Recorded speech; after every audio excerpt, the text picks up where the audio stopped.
రాహుల్ గాంధీ రంగ ప్రవేశం మరోసారి నిరాశపరిచిందంటూ కేంద్ర మంత్రి అనురాగ్ ఠాకూర్ కాంగ్రెస్ పై విమర్శలు గుప్పించారు. కేంద్రంలోని బీజేపీ ప్రభుత్వానికి వ్యతిరేకంగా విపక్షాలు ప్రవేశపెట్టిన అవిశ్వాస తీర్మానంపై చర్చ ముగింపు సందర్భంగా లోక్సభలో కాంగ్రెస్ ఎంపీ రాహుల్ గాంధీ మణిపూర్ గురించి చేసిన వ్యాఖ్యలపై అనురాగ్ స్పందించారు. ఆయన మాట్లాడుతూ అసభ్య పదాలు ఉపయోగించడం, అబద్ధాలు చెప్పడం కాంగ్రెస్ నాయకులకు అలవాటుగా మారింది. వారి అహంకారమే వారిని గమాండియా కూటమిలో సభ్యులుగా చేశాయని ఠాకూర్ అన్నారు. ఇంకా మణిపూర్ లో భారతమాత హత్యకు గురైందని గురువారం లోక్సభలో గాంధీ చేసిన వ్యాఖ్యలకు స్పందనగా ఠాకూర్ తుకుడే తుకుడే ముఠా మద్దతుదారులు మాత్రమే మన భారత మాతను చంపాలని ఆలోచించగలరు. వారు మణిపూర్ గురించి ఆందోళన చెందలేదు, కానీ మీడియాలో వారి ఇమేజ్ గురించి ఆందోళన చెందుతున్నారని ఠాకూర్ అన్నారు. మణిపూర్ విషయంలో మాట్లాడుతున్న కాంగ్రెస్ పార్టీ వారి పాలన సమయంలోనే అస్సాం, మిజోరం విషయంలో జరిగిన దారుణాల గురించి ఎందుకు మాట్లాడడం లేదని, వారి విధానాల వలనే నార్త్ ఈస్ట్ రాష్ట్రాల్లో బాంబు బంద్, బ్లాస్ట్ పరిస్థితి ఏర్పడిందని అనురాగ్ ఠాకూర్ పేర్కొన్నారు. ఈ విషయాలను ప్రస్తావించకుండా రాహుల్ మళ్లీ విఫలమయ్యారని ఠాకూర్ అన్నారు. అవిశ్వాస తీర్మానంపై కాంగ్రెస్ ఎంపీ రాహుల్ గాంధీ తన ప్రసంగంలో భాగంగా మాట్లాడిన కొన్ని పదాలను స్పీకర్ ఓం బిర్లా రికార్డుల నుంచి తొలగించారు. ఈ క్రమంలోనే గాంధీ భారత్ మాత అనే పదం కూడా ఈ రోజుల్లో ఆన్ పార్లమెంటరీ పదంగా మారిందంటూ ఆరోపించారు. లోక్సభ ప్రసంగం తర్వాత మీడియాతో మాట్లాడిన రాహుల్ గాంధీ అక్కడ మణిపూర్ మహిళలు, పిల్లలు చనిపోతున్నారు, మహిళలపై అత్యాచారాలు జరుగుతున్నాయన్నారు. पंडित नेहरू जी ने तो असम को टाटा बाय बाय बोल दी थी.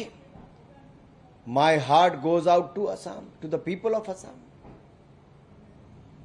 आप तो उसी दिन छोड़ के बैठ गए थे.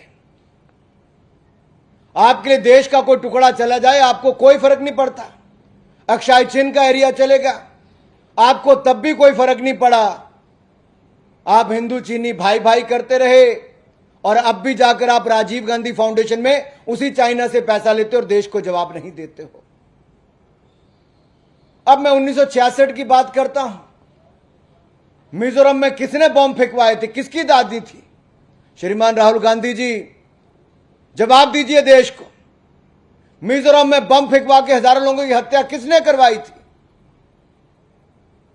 क्या आप इंदिरा गांधी जी के निर्णयों को लेकर अभी नहीं बताओगे? जब आपसे आज मीडिया ने सवाल पूछा तो आप कन्नी काट के परली तरफ निकल गए. इतिहास गवाह है, यह मणिपुर में नफरत का बीज बोने वाली कांग्रेस पार्टी है. मिजोरम में 1966 में बम फेंकवाने वाली उस समय की कांग्रेस की सरकार और श्रीमती इंदिरा गांधी जी.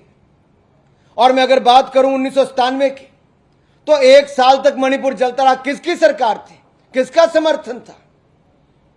और यही नहीं, 2011 में राहुल जी आप तो तब सांसद थे.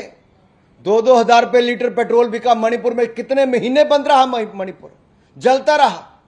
और इन सालों का अगर आप हिसाब लगाओगे कांग्रेस के शासनकाल में, नॉर्थ ईस्ट के कितने राज्यों में कितने हजार लोग मारे गए. उस खून से किसी का हाथ लथपथ है तो कांग्रेस पार्टी का हाथ लथपथ है. यह खूनी पंजा जिसका जवाब आप नहीं दे पाते हो, ये निर्णय आपके जो देश इतिहास को भूल नहीं पा रहा, क्योंकि नफरत के बीज आप लोगों ने बोए थे.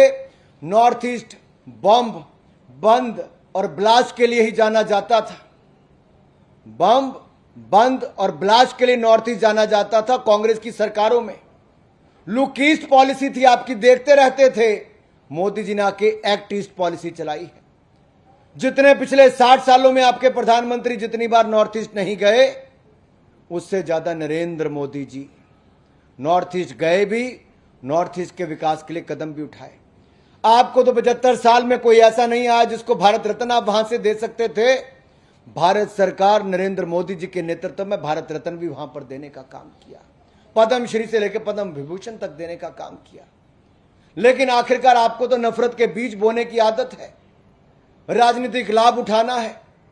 आपका हाल भी श्रीमान राहुल गांधी जी वैसा ही है जैसे बिन पानी मछली तड़पती है ना, आप भी बिन सत्ता के वैसे ही तड़प रहे हो.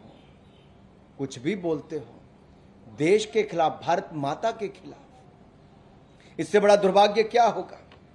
और जब अमित भाई ने यहां पर बताया, गृह मंत्री जी ने, कि कैसे आजादी के बाद 2014 तक कोई फेंसिंग नॉर्थ ईस्ट में मणिपुर में नहीं की गई थी, पूरा बॉर्डर खुला होता था. 40 किलोमीटर तक अंदर आने देते थे। तब तो आपका कोई नेता वहां खड़ा होकर नहीं बोला। हमारी सरकार ने फेंसिंग भी शुरू करवाई है, करवा भी दी, अब आगे भी जारी है।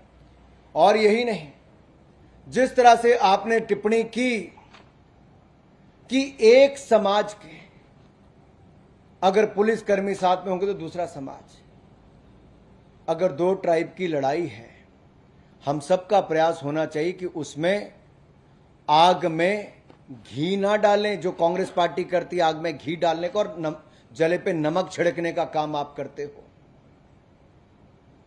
वहां आप मरहम लगाने नहीं गए थे, आग में घी डालने गए थे। ये कांग्रेस पार्टी की पुरानी सोच है, बांटो और राज करो।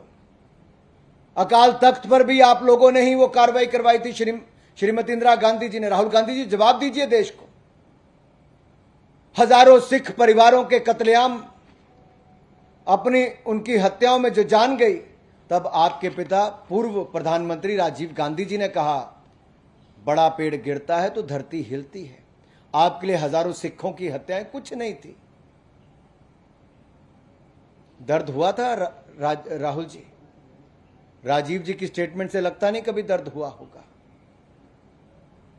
और मैं एक बात आपसे और कहना चाहता हूं, भारत सरकार ने हर वो कदम उठाया है जो शांति की दिशा में हो। आपकी सरकारों में तो ना कभी प्रधानमंत्री गए, ना कभी गृह मंत्री गए, ना कभी गृह राज्य मंत्री गए। यहां तक कि पार्लियामेंट के अंदर भी कांग्रेस के सरकारों में केवल गृह राज्य मंत्री ने एक स्टेटमेंट दी थी।